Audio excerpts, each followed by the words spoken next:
श्री रामकृष्ण लीला प्रसंग स्वामी शारदानंद जी द्वारा लिखित पाठ संख्या 127। भावमुख अवस्था में भगवान श्री रामकृष्ण देव द्वारा श्वेत कुष्ठ रोगी को आराम करना। इस प्रसंग में श्री रामकृष्ण देव की और एक बात का हमें स्मरण हो रहा है।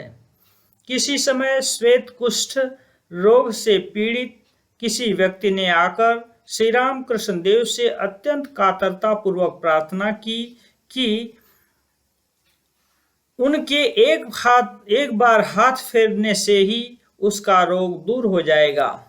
यह सुनकर उसके प्रति कृपापूर्ण एवं कातर हो श्री रामकृष्ण देव बोले, भाई मैं तो कुछ जानता नहीं, फिर भी जब तुम कह रहे हो तो मैं हाथ फेर देता हूँ। माँ की यदि इच्छा हुई तो ठीक हो जाओगे। यह कहकर उन्होंने उसके शरीर पर हाथ फेरा। उस दिन उनके हाथ में दिन भर इतना दर्द हुआ कि व्याकुल होकर श्री जगदम्बा से वे कहने लगे, माँ मैं फिर ऐसा कार्य कभी नहीं करूँगा। श्री रामकृष्ण देव कहते थे, उस व्यक्ति का रोग तो दूर हो गया, किंतु उसका भोग अपने शरीर को दिखाते हुए इसे भोगना पड़ा। श्री रामकृष्ण देव के जीवन की इन घटनाओं से ऐसा अनुभव होता है कि वर्तमान युग में उनके जीवन को सामने रखकर वेद, बाइबल, कुरान, पुराण, तंत्र, मंत्र आदि आध्यात्मिक शास्त्रों को अत्यंत सहज ही में हृदयंगम किया जा सकता है। श्री रामकृष्ण देव ने भी हमसे कहा है, अरे नवाबी राज्य का सिक्का बादशाही अमल में चला नहीं करता।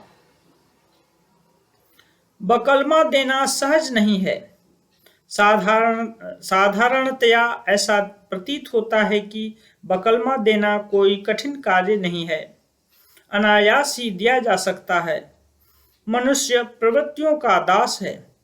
धर्म कर्म का अनुष्ठान करने के समय भी वह अपनी सुविधा ही ढूंढता रहता है। इधर उधर अर्थात संसार सुख तथा भगवद आनंद, इन दोनों की प्राप्ति कैसे हो सकती है, उसी की वह खोज किया करता है।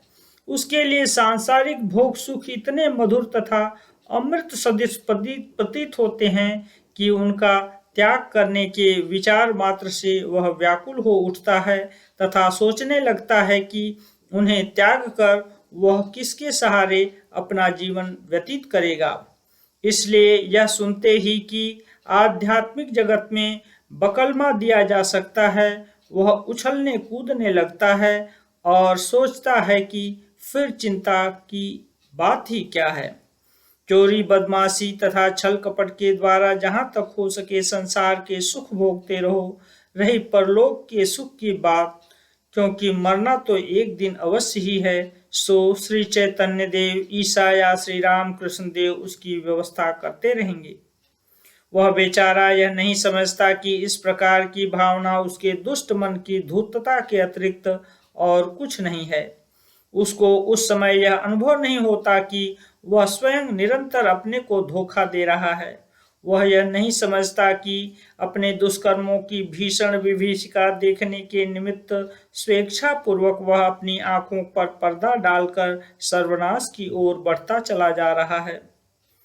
वह यह नहीं समझता कि किसी दिन बलपूर्वक जब कोई उस पर्दे को खोल देगा, उस समय वह कहीं का भी न रहेगा एवं तब उसे यह विदित होगा कि धूर्त व्यक्ति के बकलमा को किसी ने भी स्वीकार नहीं किया है। हा मानव, कितने ही प्रकार से तुम स्वयं अपने को धोखा दे रहे हो और अपने मन में यह सोच रहे हो कि तुम विजयी हो रहे हो। धन्य महामाया, तुमने मानव मन पर क्या अपूर्व प्रभाव विस्तारित कर रखा है। श्री राम प्रसाद ने अपने गीत में तुमको संबोधित कर जो कुछ कहा है वह वास्तव में पूर्णतया सत्य है। शाबाश माँ दक्षिणा काली, भुवन भेल की लागे दिली, तोर भेल की गुटी चरण दुटी, भवेर भाग्य फेले दिली, एमन बाजी करेर में राखली बाबरे पागल साजाए, निजे गुणमयी होए पुरुष प्रकृति होली, मनेते ताई संद करी, जे चरण पाइनी त्रिपुरारी, प्रसाद रे सेई चरण पाबी, तुई ओ बुझी पागल होली। इस गीत का तात्पर्य यह है, माँ दक्षिणा काली धन्य है, तूने संसार रूपी जादू का विस्तार किया है। अपने जादू की गोटी के रूप में तूने अपने दोनों चरणों को संसार के सौभाग्य के लिए प्रदान किया है। तू ऐसे जादूगर की बेटी है कि तूने पिता को पागल बना रखा है एवं स्वयं गुणमयी होकर तू पुरुष तथा प्रकृति के रूप में परिणत हुई है।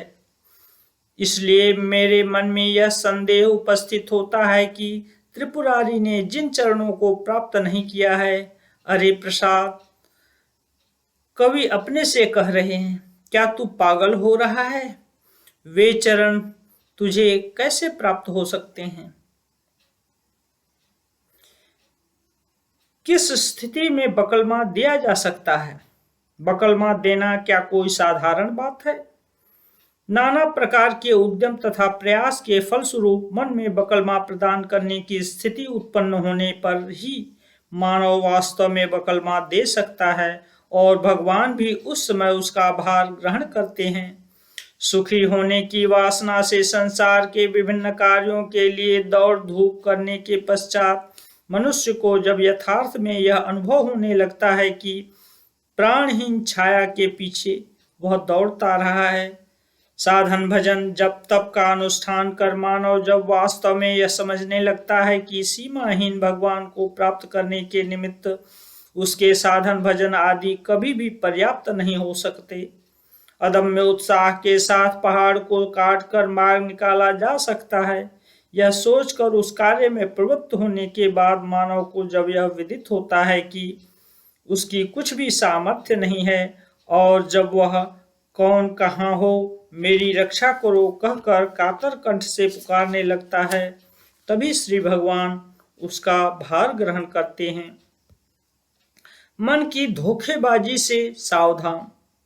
यह सोचना कि साधन भजन करने से अथवा श्री भगवान को पुकारने में मेरा मन नहीं लगता है, यथेच्छ आचरण करना ही मुझे रुचिकर प्रतीत होता है, अतः मैं तदनुसार चलता रहूंगा तथा किसी के द्वारा उसका प्रतिवाद किए जाने पर कहूंगा, क्यों, इसमें हानि ही क्या है? मैं तो भगवान को बकलमा दे चुका हूं, वे मेरे द्वारा इन कार्यों को करा रहे हैं, इसमें मेरा क्या दोष है? मेरे मन को वे क्यों नहीं बदल देते? इस प्रकार का बकलमा प्रदान करना दूसरों को धोखा देना तथा अपने को भी धोखे में डालना है। ऐसा करने पर इतो नष्टः ततो भ्रष्टः, इहलोक एवं परलोक दोनों से ही वंचित होना पड़ता है।